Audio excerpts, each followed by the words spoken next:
and welcome back with another amazing episode of the Future Jobs Podcast Show. I'm your host, Fahad Jobswala, and I'm student and interview captain at Rehan School Online Academy. I welcome to all of you with an amazing episode, as I always try to bring amazing and have very helpful topics, with my guests and such amazing pupils who are making an impact in the world by whatever they have, and they are contributing to make this world a better place. I try to bring their life challenges as well, whatever failures they have experienced in their lives, whatever um, mistakes they have made, because we all do mistakes and we all do failures, but this is a this is very important. Are we learning from our mistakes or from our failures? So today's guest is a true force of transformation, a Marine veteran, fifth degree black belt in Kanpo, peak performance coach, podcast host, and PhD in psychology. He has walked the path of discipline, resilience, and reinvention, combining science, psychology, martial arts, and mindset mastery to help others unlock their fullest potential. He is the host of the School Transformation podcast, founder of the Mind Hack Academy, and a sought after speaker and trainer who's worked with leaders, athletes, and creatives alike. Whether it's in the dojo, the boardroom, or the inner world of the mind, Bob Short brings a rare blend of grit, heart, and insight that inspire true changes. So, hi, Dr. Bob. How are you? And welcome to the show. Thank you, and I appreciate being here and that you invited me. It's just it's just interesting when I find young people like you doing what you're doing and helping to not only bring people like me on board, but being able to show others of all ages what can be done and what can be learned as you go through each and every one of these interviews. So I appreciate that, and and again, what you're doing. Thank you so much, Dr. Bob. It's honor to have you, and it's really honor to bring the insights, which my guests have. Their, you know, it's pleasure to talk with them. So, Dr. Bob, what is your story? How did you ended up, starting your own podcast and all that? Yeah, so I mean, I have a long journey going back to when I was young, and my mom first put a stick in my hand, was teaching me how to do kendo at a year and a half old, and then my formalized training in a martial arts started when I was living in Okinawa, which is part of Japan, but back in those days it wasn't. And this is going back to the 1950s when I was 5 years old and studying Goju Ryu, which is an Okinawan karate. So I did that for 3 years. And then going and meeting my uncle Keiji and then training with him. He was a master in both kendo and judo. He was a veteran of World War II for the Japanese side. My father now, he was an American. So they were like enemies fighting each other during World War II. Then during the occupation uh, of Japan from the United States. That's how my father met my mother, and then I was born a little bit later.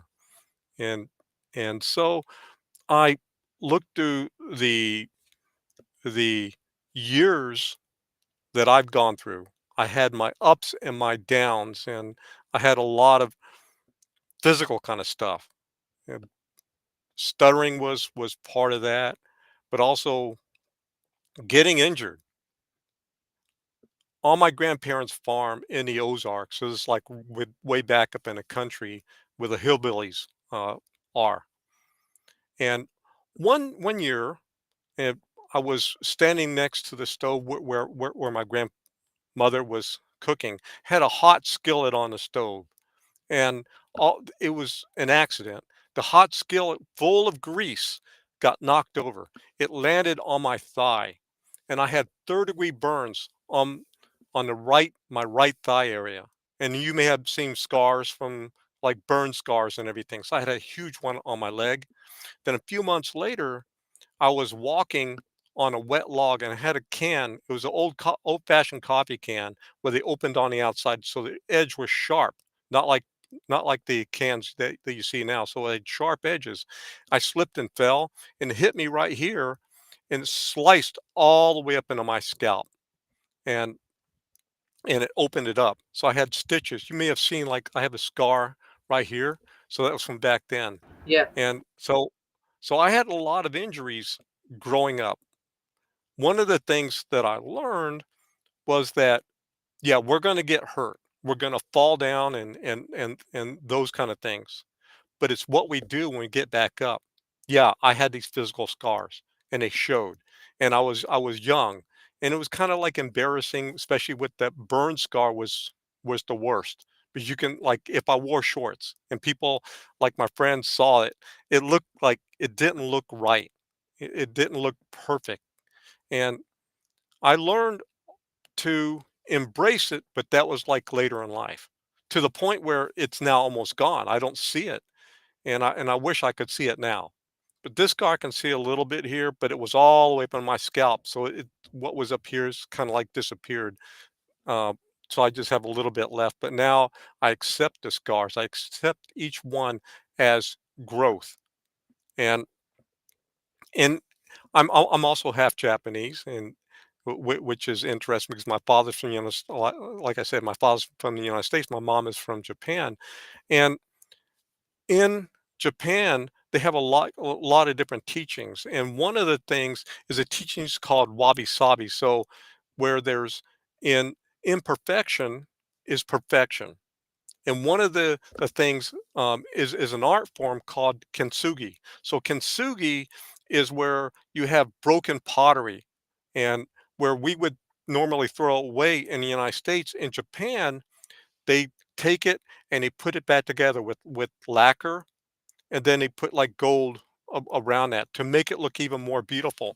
So an example is this. This is a bowl that I created and it broke. You can see how I put it back together with that.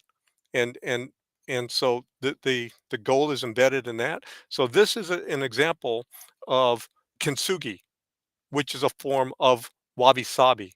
So within the imperfection, just like my scar here, I I look at that as an imperfection, but it's part of me. I own that scar. And every scar that I have, physical scars or anything else. In life, we're going to go through failures, but it's how we respond to those failures. And I'm glad that you mentioned that at the beginning as part of this podcast. I've had my share, whether it was in business or otherwise. I've had my struggles, but it's what I learned from each and every one of those. What feedback did it give me? And I mentioned before we started talking, I've been doing parkour for a long time. And I had an instance of parkour where I wasn't focused. So this is back in April of 2013. So it's been 12 years. And I was talking to my best friend and we were talking about okay about a what's called a precision jump. Precision jump is where you start at one point and you aim to jump to another point.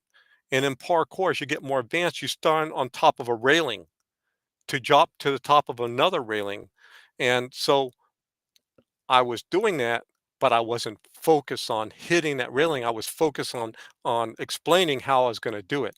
So as I did it, I caught my right foot, hit the top of the rail. I went over the rail and I did a face plant in the concrete. Ended up breaking my nose, my whole face. I ended up so somebody called 911 emergency and said somebody killed themselves because they thought that I killed myself when I hit that because there's blood all over the place and everything like that. And I uh, I got up. I was fine. I looked down and I saw the pool of blood. I asked if somebody could bring me something so I can clean up my mess, all the blood and everything. And The paramedics came and asked me what I was doing, and I said, "Okay, I did this." They looked at my driver's license, and they looked at my age, that you're not supposed to be doing things at that age, but I do. What did I learn from that? From that mistake, what did I learn? Focus. When I'm doing something, I need to stay focused in terms of doing that activity in order to be better at it, in order to learn. So that was a feedback that I got, and I use that to teach others about focus. And by the way, when I was in the ER, when I had all the bandage on my head and everything like that, I went live on Facebook, just like live right now. I actually went live on Facebook and through my phone, and I was explaining like what happened, and it looked really terrible and all that kind of stuff, but it got the point across. So I actually kept that video from that to show other people that yeah, I can make mistakes and I make major mistakes, and my face was all messed up at that point in time with the broken nose and huge hematoma. My lips were all swollen and everything, and so I use that as a teaching tool nowadays, and I keep a lot of these kind of things and show people that yeah, I make mistakes. I make mistakes all the time, and yet I grow from each and every one of those, whether again it's a physical activity like parkour, martial arts. I've had broken fingers and broken legs and my knees, things like that from parkour. I mean from the martial arts. uh, when I was in the Marine Corps, same thing. I had my share because I challenged myself. If I don't challenge myself to start improving, I'll never improve. I'll never grow. Every time we challenge ourselves, just like a little baby that gets up and walks and falls down, everything like that, they continue to challenge themselves. If you don't challenge yourself through this thing we call life, you're not going to grow. You can stay safe and try to, but you won't. You not only will you not grow, not only will you not stay the same if you try to stay safe, you actually will regress. A lot of older people in my generation have gone to the safety part. When I say safety, they're afraid that they're going to fall down. They're afraid that they're going to do all these kind of things. So what do? They try to stay safe. When they try to stay safe, they get worse and worse and worse. They can hardly walk. They can hardly move. You may have seen a lot of older people, even younger than me, that can't move. Where I'm jumping up and down and going sideways and all this kind of stuff. They're like, walking with a cane and things like that. That's regression. That's not even staying, that's going backwards. But you can do it. You can either go backwards by trying to stay safe even when you're younger, or you can challenge yourself. And I don't say do a huge challenge. Even like in parkour, it's not like, okay, I'm at this level. I'm going to jump off a building, try to get up to this level. No, you go from here to here to here to here. Progression, progression, progression, progression, progression. That's how you grow, and that's the best way to grow. Exactly. Wonderful. Dr. Bob showed you well explained your like about yourself, and then you've connected another topic, but it is a part of our conversation, and it is really an important part of this podcast that, for example, my paternal grandmother um, almost died in her 70s, and she was that fit and that healthy that she couldn't, like, looks like that she's that old and all that. And my maternal grandma, she has a lot of health issues, and guess what, she is in her 50s and she looks like she's in her 80s or something like that. So that there is a huge difference. My paternal grandma had a lot of healthy things, a lot of healthy foods and vegetables, and she couldn't leave any food. She could eat any food which is healthy, only which is healthy, not unhealthy foods. So it's really wonderful. Yeah, that's very important to know. And when we're younger, we don't think about getting older. We don't think about getting unhealthy because we think of ourselves as healthy. Like your age at 15 years old, you think yourself as healthy. But the habits that we do when we're younger will start to add up. And it again, just like growing and getting better, you can now do unhealthy habits and over a period of time start getting worse and worse and worse and worse and worse. If you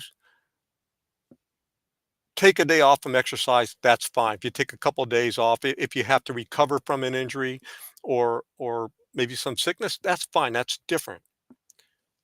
But if you do it progressively, so I decide I'm not going to exercise this day, this day, this day. A week goes by, a month goes by, um, and months and months and years.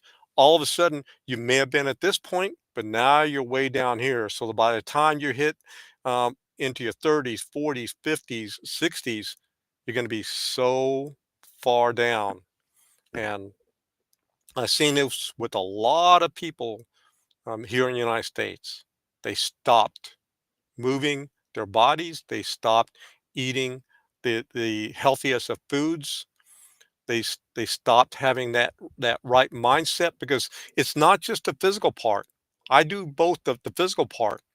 In fact, physical activities, the more you do physical activities in your brain, in an area in the hippocampus, which is important for learning and memory, you have this thing called BDNF, called brain derived neurotropic factor.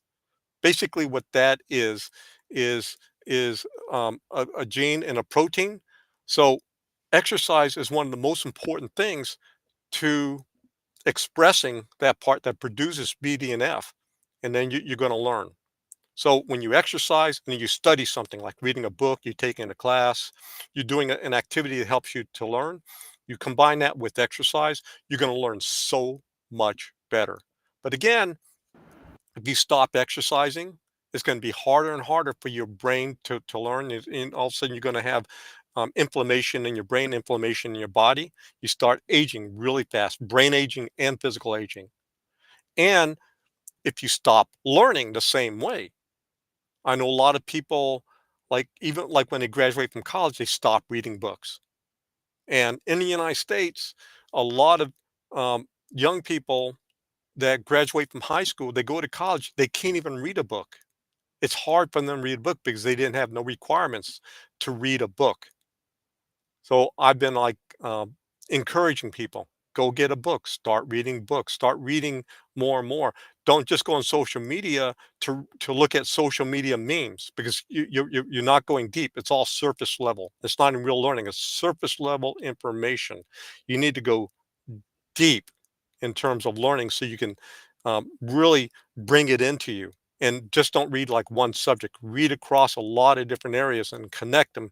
And so, even in a single subject, I will go and find multiple sources so I can learn better, multiple ways, and that's important as well. And so, I can encourage others to do the same. Fitness and learning, combine them both together. And the third thing that I think is important is have your why. Why do I want to take this class or this one or this one? What's my purpose? And what's my purpose? Like my why, my mission in life. So you connect that as part of that, then it's going to be easier to connect exercise as part of your why. And reading a book, reading this and this and this as part of that why as well. So all those connected together is what's helped me. And it's helped me even when I'm older, finding that, keeping that sense of purpose and moving forward, learning new things and everything. A few years ago, there was a gentleman that I was able to talk to. I saw him in in the news, and he just graduated with his PhD in physics. He graduated with his PhD in physics at the age of 89 years old. 89. He had been in the health field his whole life, but he had a love of physics. and he always wanted to learn. So he decided to go back to school, and he went through all the years of school, and at 89 got his PhD in physics. Last year, here in California at Stanford University, there's a lady that graduated with her master's, I believe, in literature. Her master's in literature at 105. It's never too late. It's also never too young. You can do it when you're younger too. And nothing stops you through your whole age. So start learning and have that sense of purpose for learning. I'm just amazed, by by the last thing you've mentioned about those two persons. One graduated, you know, from PhD in physics and at the age of 89, and the another one at the age of 105. So it shows that there is no age limits to learn anything, to do anything. And you have a lot of motivational speakers who are literally tired of explaining things and pushing yourself to do that. But if you are not willing to do that, how could you do that? Our words are just meaningless if you don't wanna get success in your life. Our words are just literally meaningless for you. So it really depends on your own mindset. If you develop your mindset to learn new things, to get success, so no one can stop you to do that. Correct. And it stems all the way back to what I said is having that purpose. What keeps a lot of people alive going longer is having a purpose in their own life, whether you're younger or older. There was a gentleman years ago, back in the early 2000s, and he had worked for Los Angeles Metro. He had been there ever since he was young, back going back to like the 1920s. And he worked there all the way through, and he only took one day off from work, and that's when his wife passed away, and that was older. And he was asked to retire because he reached like the maximum age. He was 100 years old when he retired. That his purpose was going every day. He loved his work, and I think that's important. You got to love what you do, and he worked that. Less than 3 weeks later, after he retired, he passed away because he lost his sense of purpose. He lost his reason for even living. And that's important. As we get older, we should still keep a sense of purpose. If you retire from a job, you need to have something to keep going afterwards. You have a purpose beyond that. And I'm gonna suggest even like with you and the younger people, have a purpose, have that why. Why do I want to do this? And that sense of purpose will give you a mission to moving forward. You're gonna choose a career path based on that, not what others tell you to do. And I tell a lot of younger people, especially like after you get out of school, and through your 20s to experiment because you really don't know what you want to do until you find that thing that resonates with you so that gives you meaning, and that's important. And and I suggest to many younger people to find that. I had a friend, uh, when he was 50 years old back in the 1990s. He had th that loss, and he was a lawyer, been a lifelong lawyer, and, he came from a family full of lawyers, and his parents, his grandparents, his siblings, everybody were lawyers. So he naturally became a lawyer and successful lawyer, but in his heart, it wasn't what he wanted, and I could see it. He was overweight, he looked much older than his age, and so his name was Barry, and Barry, as I talked to him, and I said, "I want you to think back in your life, go back to when you're younger, and what is it that you really wanted to do?" if you can imagine doing something for your whole life. What brought you joy? What brought you that sense of this is my why I want to do this? And as he thought back, and he says, you know, Bob, back when I was in college, I was a DJ of my college radio station. As he talked about that, I could see his face lighting up. I could see as he was so enthusiastic and happy to talk about something uh, when he was uh, when he was 20 years old, when he was 19 years old, like that. And I said, "Is there anything I'm missing? Maybe that's you. That's what you should have always been doing." So after our conversation, he called me back a few months later, and he says, "Bob, guess what?" I said, "What?"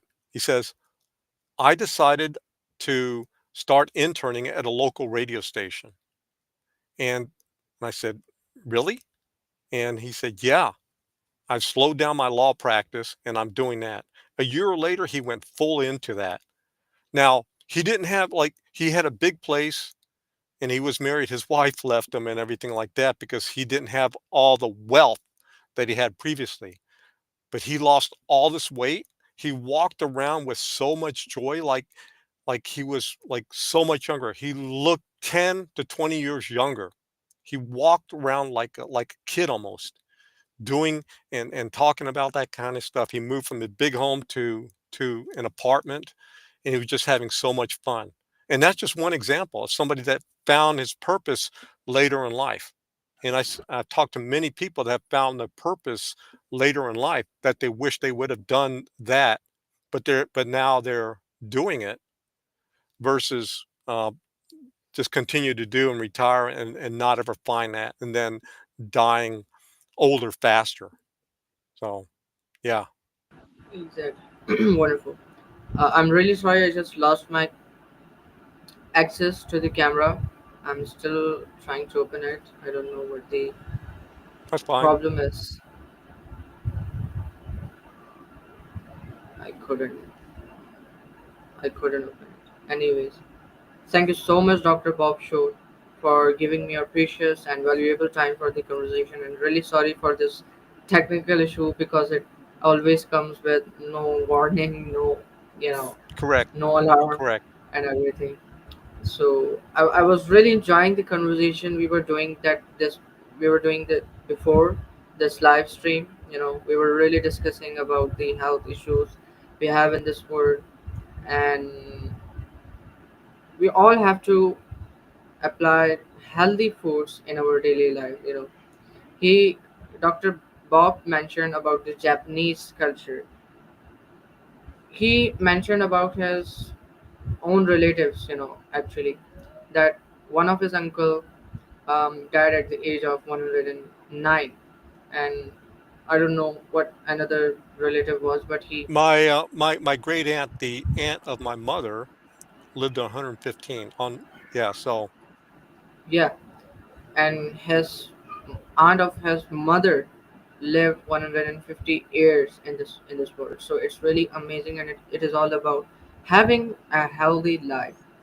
Dr. Bob is still do parkours, mhm. and he mentioned about the incident happened if it could be typical Gen Z, he would have like gave up at that moment, and he, wouldn't continue his parkour after that. But he is still very consistent and still do that.